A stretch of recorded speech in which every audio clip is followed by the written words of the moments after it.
Recently, my 1969 Triumph GT6 Mark II started stumbling.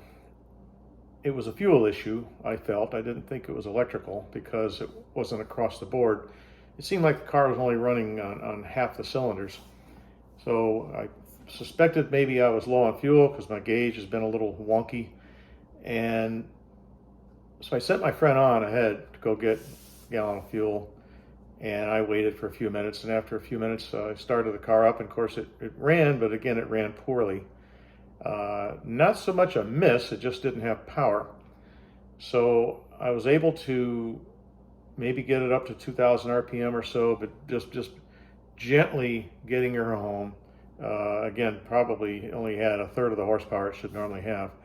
And what you're about to see in the video is how we solved the problem. It ended up being some debris that had gotten past the filter, and it caused the needle and seat in the bottom of the carburetor where the float comes up. The needle had stuck shut.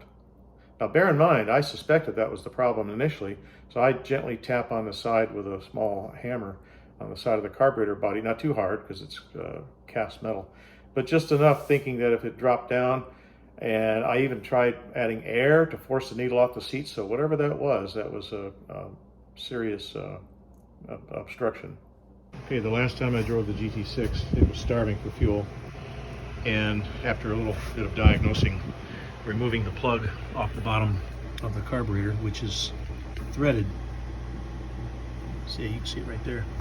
This piece right here, it's threaded as opposed to being a press fit. But the bowl was dry. There was no fuel. So what I suspect is happening is the needle and seat are stuck.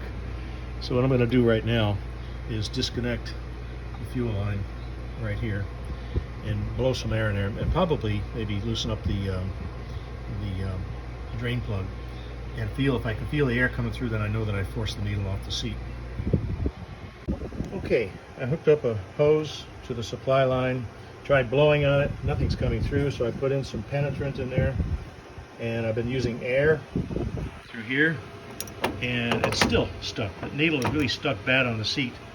So now I'm having to remove the air cleaners so I can get this dust shield out of the way, and then get access to the bottom of the bowl.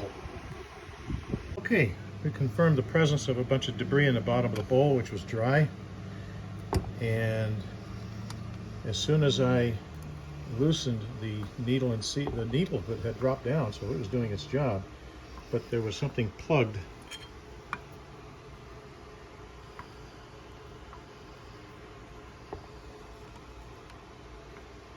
Right inside here, something was plugged, and it was some of that white flaky debris, whatever that is. So we don't have another one laying around, but we're gonna see if this needle and seat from this other Spitfire, we can use it in the interim. Okay, we sprayed some seafoam cleaner and lube on the needle and seat here. This is the one out of the Spitfire, which even has a tiny little screen, which appears I could put it up to the light and I can see through it, so that's a good thing. But more importantly, when you watch the needle here, it drops down like it's supposed to. And watch when I tilt it back up, it'll